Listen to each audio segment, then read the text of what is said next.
he's throwing in another name, and he says, how about Mike Rogers? And I think it has to be said, Mike Rogers, Great job. one of the best matchmakers in the area. Right. I only personally know of 2 shows this year that he's matched on, both of them. Both of them Gyro Cycle Series, Right. right? Both great shows. Done a from great our- job. Very good shows. I saw the first Gyro Cycle Series show over the summer. And, yeah, Ground and Pound did a broadcast, and we had a fantastic time. That's my favorite. My favorite show of the year. Kudos to Tony Biondo and Mike Rogers for the matchmaking, Tony for the promotion. That's my, That was one of my favorite shows of the year. I have a tie for the other 2 favorite shows of the year. That was my favorite because I didn't have to do a damn thing but be part of the Ground and Pound show. That was good. That was Enjoy it. They did a great job. The matches were great. Tony We've had did more a great hits job. on that portion of our show probably than any other thing we've done since we started. Right. And it just went off very well. A lot of the local fighters came over and talked to us. That was a great show.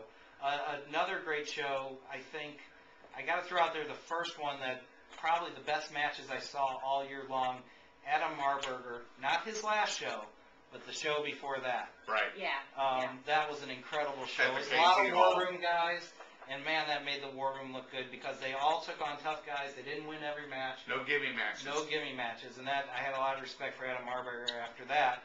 Not only because he put all his guys into real fights, but they were incredible fights. And he's putting on pro fights too, and pro-am matches, and he's really, there's a big risk with going with that financially and as a promoter, and it's a scary thing to do, but he's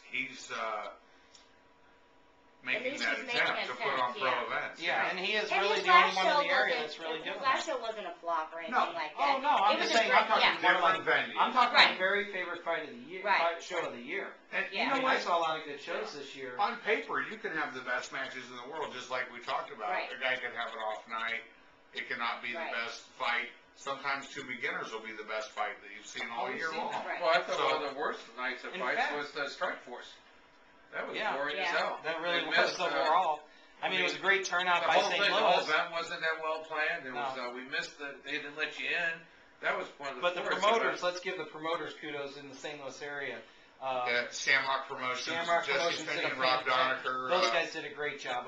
There was 10,000. There was about 10,000 people in the arena, and those guys did a great job of promoting the show. Trying to You're bring talking it about back. Strike Force themselves and the show that they put on. I Yeah. couldn't agree with you more. They didn't have control over the Savage Center. I mean, at the Well, the amateurs, Scott nobody was Trade allowed in Center for the pre-fights, on that and everybody part of was it. there to see the pre-fights. But they put together a hell of an undercard, and Yeah, that they was did. the Well, responsibility. then they of- sat But there that asking was for an Shamrock hour who did That that. was after the They show did a great between the job. amateurs and the pros.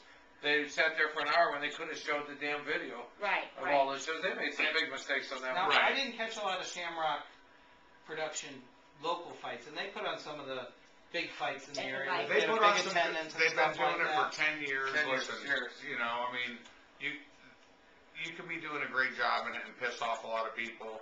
And Well, Riverfront Radio says they do it better than anybody else, right? Not Riverfront Radio, Riverfront Times. Riverfront Times. well, that's a voter thing, but Sure. Well, they do a those are great the job. famous They've been doing it He's for the 10 most years. recognizable guy as far as Most they've been doing it the most. recognizable. When you're doing a good job, there's plenty of people that bitch about you, and they've got their distractors too, and some of it's probably like every story, some of it's warranted, some of it isn't, but they're furthering the sport.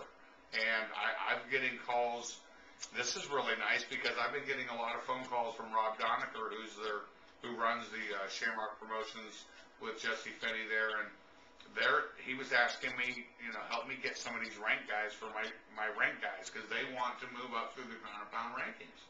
So they're paying attention to them. They're trying to do that and better themselves too. And that was the whole reason we did the rankings. So I'm a little pat on our back for our rankings because we want the best fighters to fight each other. I've got my guys that have a following that fight on my show, and it'd be easy just to have them on my show all the time. Their little following comes to watch them fight, and I don't have to do anything else. But we want those guys to be able to fight the best guys, and sometimes we're going to take those fighters, and I'm going to say, Patrick Smith, go ahead and put him on your show. Or he's going to say, Jim, go ahead and put him on your show.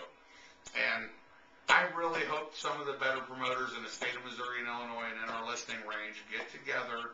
We were talking about sanctioning bodies and insurance nationally. It would make sense for even the local guys to get together and I would love, do the insurance together. how many one and done promoters, I wanted to ask Brad that, how many one and done promoters as a sanctioning body did he see? All right, before you go off though, No, I'm not going off All on anybody, right, go ahead. I'm just saying. No, not off on anybody, off on a tangent. No. I want to get back to our promoters here. Right, because what I would love to see is a promoters union where the better promoters all get together and we help That's put the best fighters on each other's cards where, somebody could call You me can start and with say. one other promoter, then two promoters. You don't have to go get a big Eventually, group. you're I right. agree with you. You get one We do guy that working with with one guy. Canova and- It's hard enough to get two people to agree on, hey, let's set our dates up so we don't conflict. Well, it's not just And then you're if you not get a going to third person to join, you do. And then you're not going to be able eventually to avoid all the dates. There's too many promotions out there and too many you successful. No, but you're trying to get the promotions. big ones I wanna- just working together. I would like to see them work on sharing the fighters on different cards so that we can match the best guys against each other. I'd like to mention the promotion that probably took on the biggest challenge of 2009 and had some of the best matchmaking on their show, and that was the show at the Chaffetz Center put on by Scott Smalley and Steve I was just Knoble. gonna say the same I would thing. say that's a tie with the one we just spoke about because Marburger was doing the pro AM events, and that's quite a risk. Absolutely. Kudos to Steve Knogle, Scott Smalley, definitely for putting out a great big venue and putting. Right, it could have been promoted a little bit better to where it had more attendance. That Absolutely. was the only thing Well, that was wrong with that they think show. that too, I'm sure, because And we they all. do, but I think they're going to have promoters want future better shows there. attendance. Right, I know that the Chaffetz Arena was very happy with Oh, the way wow. things went, and some excellent matchmaking that night. Some really Great good. We saw very. really good matches that night. So that was definitely one of the Well, events Steve of the works year. as a matchmaker, a very good one. Yeah, that's what. You know, and it's funny because they were talking about the promotions in Joplin, which they do a great job, can get 1,500, sometimes 2,000 It's people. amazing. But it's an event there, and Yeah, that's tickets why- start at $10. And they don't have 6 other Right. shows that week. They don't have 6 other shows. They can Right. buy advertising You're on not the local, competing with the Cardinals and everything. They can buy advertising. Jay, that's a good point. and they can buy advertising on the local You radio don't have and the Fox television Theater and you don't have everything else going on. for reasonable spots, What's up, Kevin? which you can't do here. And so it's not really.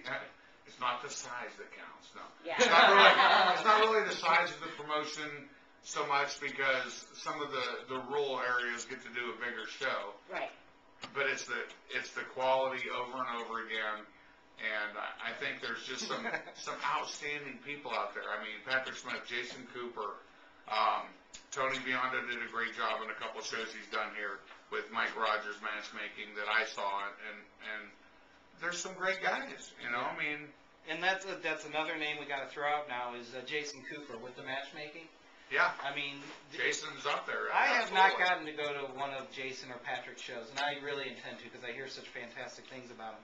This show they have coming up in December sounds like could be the show of the year. You know what? They remind me of the nice things you guys said about me. They remind me as like a mirror of my show. Maybe Jen could tell you, and I'm a mirror of theirs, that it isn't the biggest show in the area. Right. They probably have 500-600 people, 700 people, about like mine. But they do a great job. They take care of the fighters. They take care of the training camps. They take care of the fans, and they bring them consistently a great product. everybody And- knows, it's not a big venue. And you'll be treated fair. Exactly, Everyone knows you'll exactly. be treated fair. It's not a big venue, just like yours isn't. It seats about 500-600, but it's continuously every single show almost sold out, or it is sold out. Every single show, every fight is fairly matched. It's a good fight to watch. The fans know, hey, I'm going to go to this show. I know I'm going to have a good time. I know I'm going to see good fights. It's not like one of these one and done. You go and you're like, crap, I just wasted my money coming to see this damn show. One Well, of I'll the say biggest- something. I was at Patrick Smith's. I worked his show the last time, and before I got there, and I was really impressed with immediately. He puts the aisles to match the corners of the ring. Right, so nobody has So you nobody don't have gets to stuck look right at in the the ring, freaking pole. and you're not looking at the pole. Oh, Such a fantastic. smallest little thing you ever saw. And he put the aisles to fit, and he looks and I said, I've never seen anybody else do that. And he's like, you don't? What do they do? And I go, they just put the chairs out. Well, we got And I just tables thought we that deal was with, such a though. nice That's the thing. hard part. Their setup is not tabled, but it's a smart move with chairs like that. Right. Well, they laid it out, but at least they thought about it. They Yeah. could easily just put them in a circle Right. There's a lot of and sense. not thought about it there. But they've done several other things like that. He's got a little ramp where they go back to a room and then they walk across the ramp and they come in like a big show.